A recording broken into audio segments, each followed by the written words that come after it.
I am Malena Bontrager from Everett, Washington. I'm an artist. I create primarily landscapes and abstraction.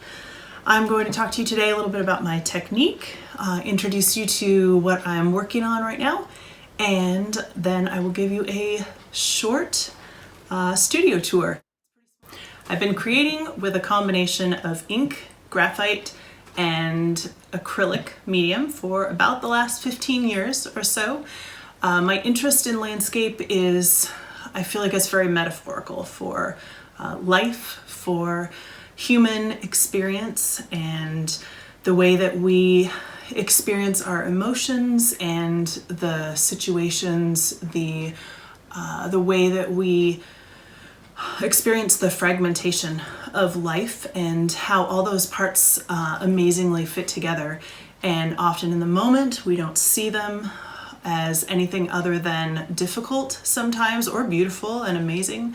But as an overall, our lives are very reflective of a bigger picture, and that sometimes what we cannot see as beautiful does indeed end up being a beautiful work of art, as we look at the way that our lives interweave, as we look at the ways that our situations and our experiences overlap with the experiences of others, and those connecting points that wouldn't be made otherwise really do speak to the beauty of humanity as a whole.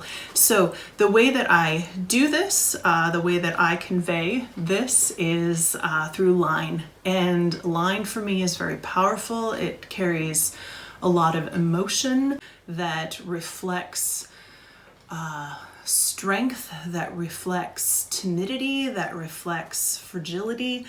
And through that line, I seek to create a connection between color, form, shape, and ultimately to create a composition that is pleasing to the eye, as well as something that really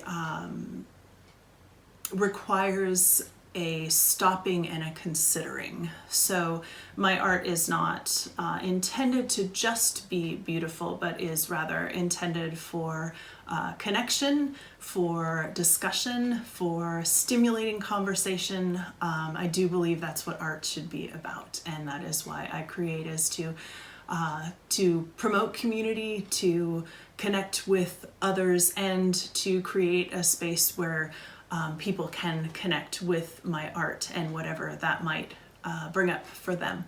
So I start with line.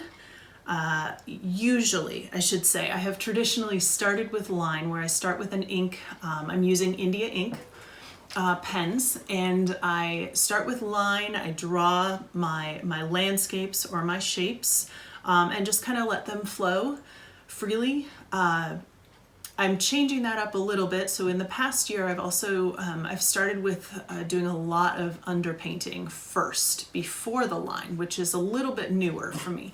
So I've done some underpainting that's very geometric, so lots of angles and primarily square and rectangular shapes, just freely with paint, kind of a stream of consciousness, if you will, in paint form. And from that, creating then over the top of that the line forms that I then go back and fill in over the top of that underpainting. So it's kind of a sandwich layer in that respect. That has really offered me the opportunity to see how colors react to each other. With the underpainting, often I do a really bright underpainted layer, bright green, bright reds, bright greens, bright oranges, even some magenta, and really just kind of a pow experience first. And then over the top of that, I layer more neutral colors, so creating more of a subdued palette. But then my final process before I put a finishing layer coat on the piece is I will go back in and often sand or scrape away, so that some of that underpainting comes through and gives this depth and vibrance to the piece, which is really fun and kind of a discovery in and of itself. The most recent work that I have been creating has come out of a recent trip to Central America, to Belize. One of the legs of the trip was on a small airplane, which did not fly very far from the ground. So we got a great aerial view of the landscape, and was really struck with the colors, the excavation of the land being almost this like bright pink orange color against the very tropical, lush vegetation of the farmland. And so I took some photographs when I was in the plane, and I just wanted to explore that on in my painting. And it really was a cool way to kind of dig into the idea of what we see when we see something up close versus stepping back from it, when we experience emotion in the moment versus when we can step away from it, when we have distance of time and space, and we can look at it from a little bit of a different perspective. And that has got me thinking about how we create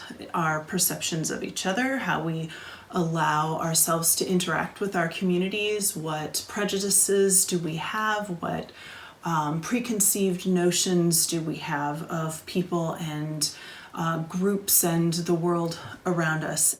So it's been a great opportunity to dig into some of that and just explore that visually, which I'm also really happy with the results. They've been really fun, and I have incorporated a lot of vibrant colors that are a little different for me, but I've let them be, and that's been fun too. Thanks so much for joining me today and for taking a look at my studio and my practice. Hope you learned a little bit more about my art process, and if you ever have any questions, I would love to answer them, so feel free to contact me.